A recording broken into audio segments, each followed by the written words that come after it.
That's for sure.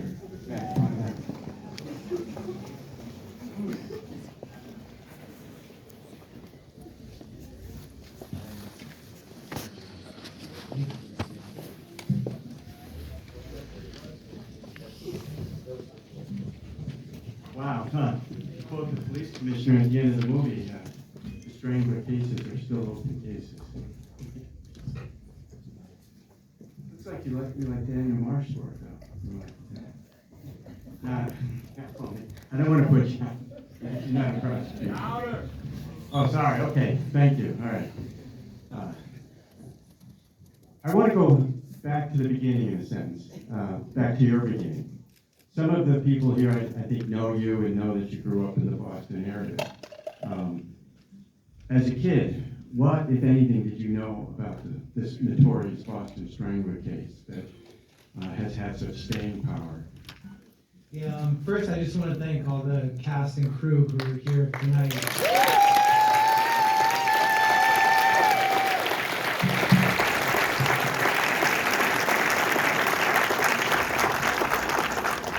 It was really an incredible group of people to get to work with.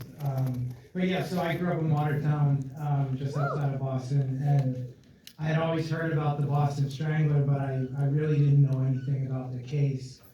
And then I started reading about it a few years ago, and I discovered this incredibly layered murder mystery, and most of which really wasn't covered in the 1968 Tony Curtis film. And so, I thought that would be a really compelling movie, but I wasn't inspired to tell the hard-boiled detective story. And I heard this very brief interview with Loretta McLaughlin and discovered that, she was one of the first reporters to break the story. And I tried to find everything I could about her and her reporting partner, Jean Cole. And there was almost nothing available about them. So I read Jean's obituary and it mentioned that she had 2 daughters. So I looked them up. I actually looked them up on Facebook. And I found one of them, and she had one photograph in her profile. And in the photograph, she had her arm around an old friend of mine, my friend Lana. So I called her up and I said, how do you know this woman? And I think she said to me, why the fuck are you on my mom's Facebook page? So it turns out she's obviously Jean Cole's granddaughter. So she introduced me to both Loretta and Jean's kids. And I was able to talk to them about Loretta and Jean, who they were as people and who they were as journalists. And the more I learned about them, the more I grew to admire them. It just felt like, oh, this would be a story worth telling. So that was kind of the beginning of this for me. Yeah, I mean, it's certainly a fresh way in. I actually, the last couple of months, viewed the Tony Curtis film, which was made and released while Albert DeSalvo was still alive. Has anyone here seen that film? Yeah, okay. And one of the things I was looking for in that film, and wasn't surprised by it, is that in those scenes where there is this sort of media frenzy covering the stranglings, there are no women around. It's a man's world in that film. So you certainly did discover a fresh take on getting back into this story. What is it about the Boston Strangler, though, that seems so captivating and has such what I call staying power? What do you think it is about it? I don't know. I'm definitely a fan of true crime films, but I am not an expert on serial killers, and I definitely did not set out to make a serial killer movie. I love journalism films, and I really respect and admire good journalists and journalism. And I think once I discovered these 2 women and the work that they did, it felt like, a story worth telling at that point. Thank you. Is there anyone in the audience that would like to pose a question about the making of the movie, the research perhaps that Matt undertook, because he wrote it as well? I think we do have time for a few questions. Yes, ma'am, in the middle. I probably have to repeat your question if I can. I'm Matt. Hi. So there's cast, crew, my mom's friends. Okay. Sally's in the mom's friends category.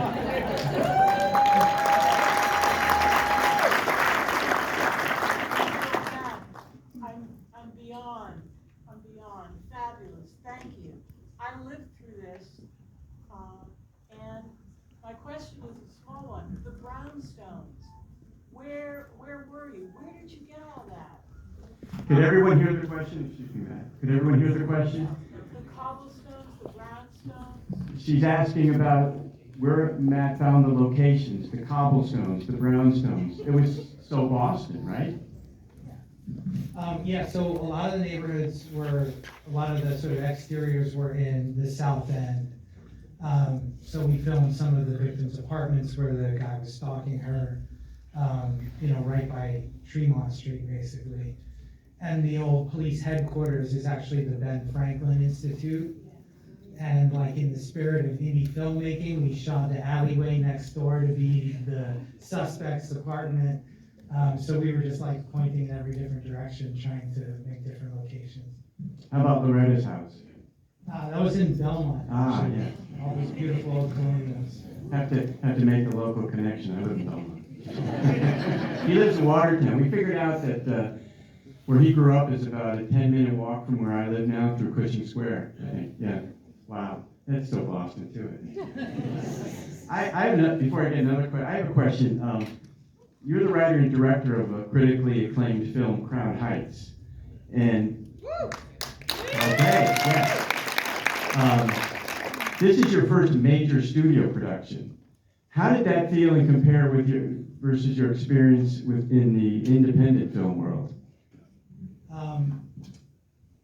I'll tell you later.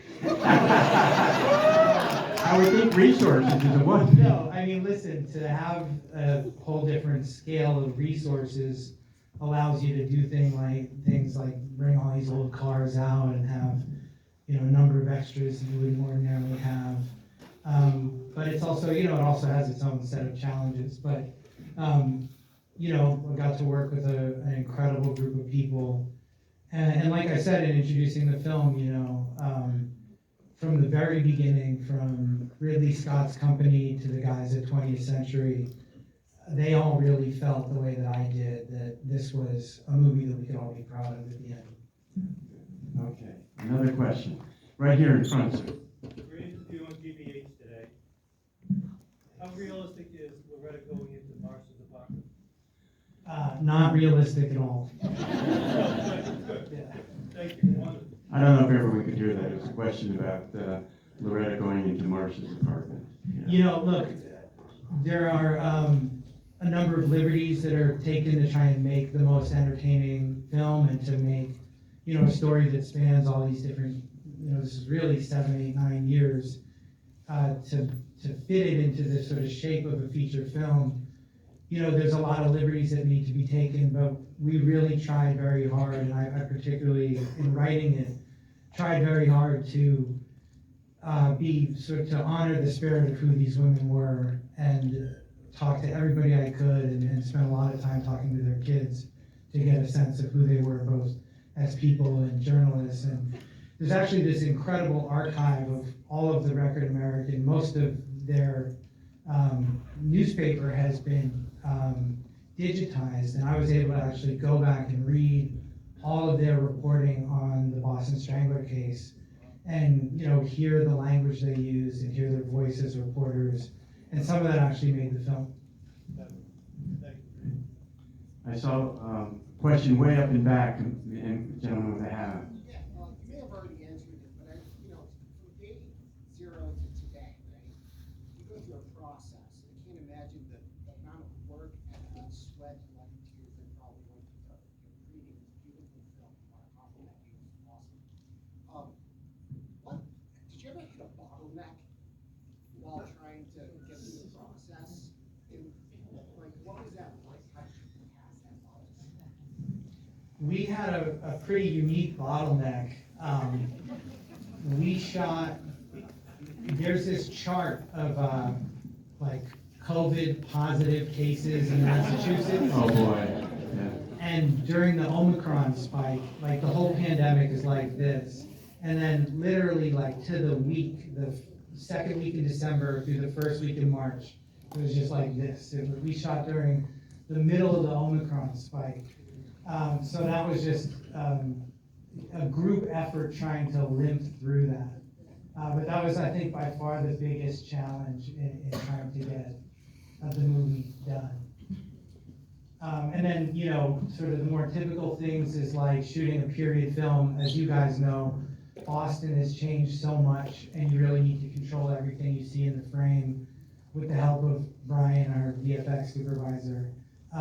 So, you know, it's just trying to find places where we can shoot and really bring that period back to life. Yes, ma'am, right here in the front. I was just, was the Alessandro Nivola character a composite, or was that a real guy, or, you know, how did you handle sort of the police representation? And during your shoot, did you meet people who were on the case or were familiar with the case, were still around? There were two questions there, I think. One was about the homicide detective and whether he was a composite or not. And the second was regarding the research on the police end of things. Yeah, so he is a composite character. He, for me, represented the handful of detectives who were kind of much more forward-thinking than the Boston Police Department at the time. You know, like the field of criminology was still in its infancy at that point, and the term serial killer didn't come into existence for another decade. And there were a lot of people who were very dismissive of Loretta and Jean and the fact that they would go interview psychiatrists to profile who would do something like this. So he really represented the handful of detectives who took them seriously and who were really interested in looking at other ways of investigating.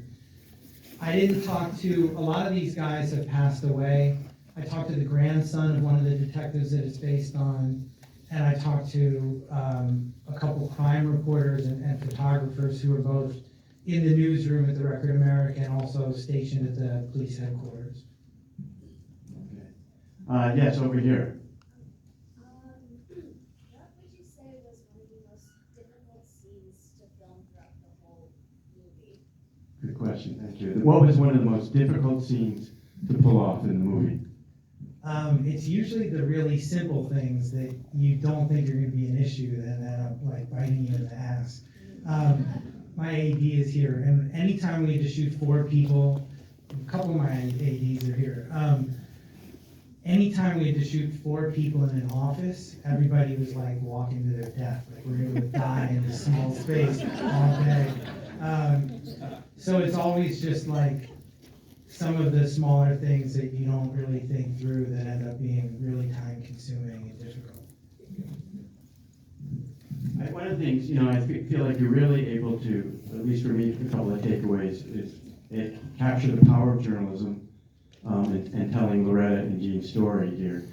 But also it is, go back in time in the sense of policing and public safety and that theme of the fact that, you know, there really wasn't a whole lot of coordination between police agencies. I mean, we take task force for granted today, but back then it was like catch as catch can, and that really, I think, came to the fore here in terms of the frustration and the futility that, you know, was one of the through lines, I think, of the film. Yeah, in talking to Loretta and Jean's kids, they really felt like one of the biggest things that they contributed to the Boston Strangler case was that their reporting was instrumental in pressuring the Attorney General, Ed Brooke, to step in and create this centralized task force to coordinate all the different police departments. I think we have time for maybe 2 more questions. Yes, the woman with her hand high up. Yes, no, not, well, both of you. I'll go the one behind you. Thank you. I would just like to say to Matt tonight, thank you for getting us all here.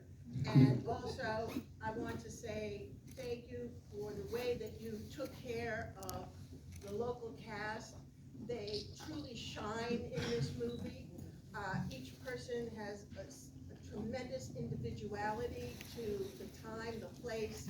They know what they're doing in the scene, and we really appreciate the work that you've done with us performers and our casting group to show how wonderful our talent is here. So, and I also want to add that when we had our first concepts call, you and me and Kyle and Billy Dowd talked about the fact that how this case changed Boston from being a naive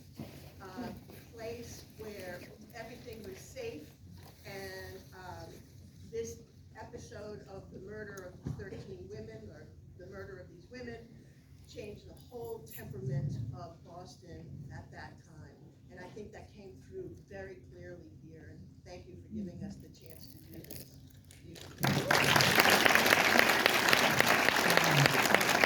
I should thank you. Carolyn did local casting for us, and that was one of the reasons we were so adamant about wanting to film the movie in Boston, was because there's such an incredible pool of talented actors. There's this very vibrant theater scene. So thank you. Carolyn provides a ton of great actors for a lot of films that are around here. Yeah, Well, thank you, Black Mets. Yes. But enough of tributes. Enough of tributes. Is there, and that, yes, do you have a question? What would you say to an aspiring film writer? Well, welcome to film class. I just tried to read everything I could. Just get your hands on scripts and read good scripts. Okay, I think we've run out of time. I appreciate everyone coming tonight. Congratulations on that election.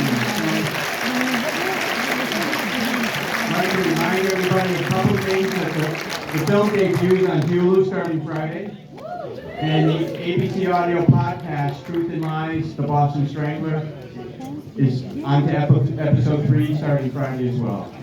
Thank you, guys.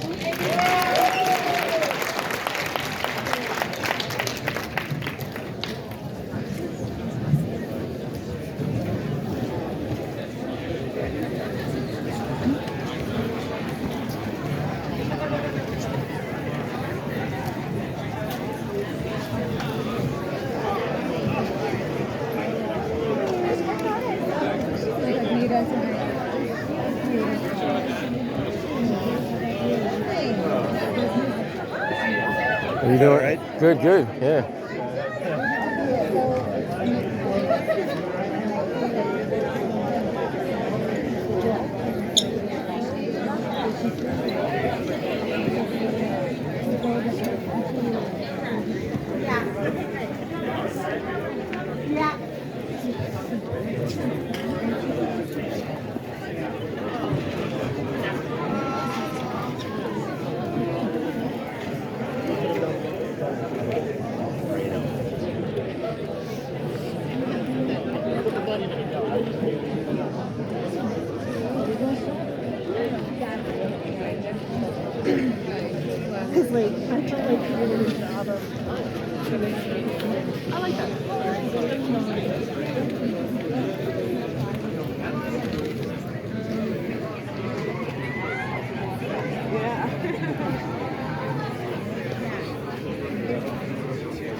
Make sure you got your mics back. Yes,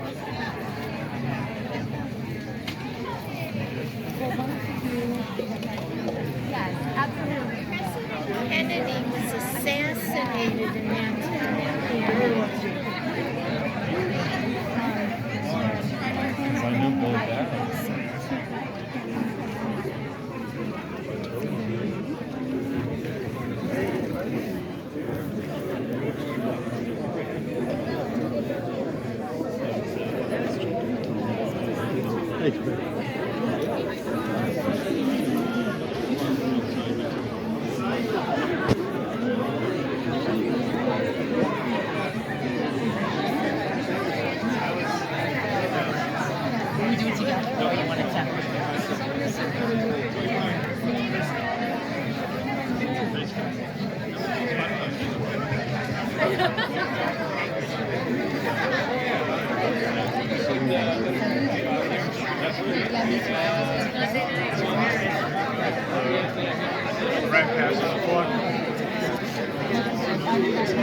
Okay.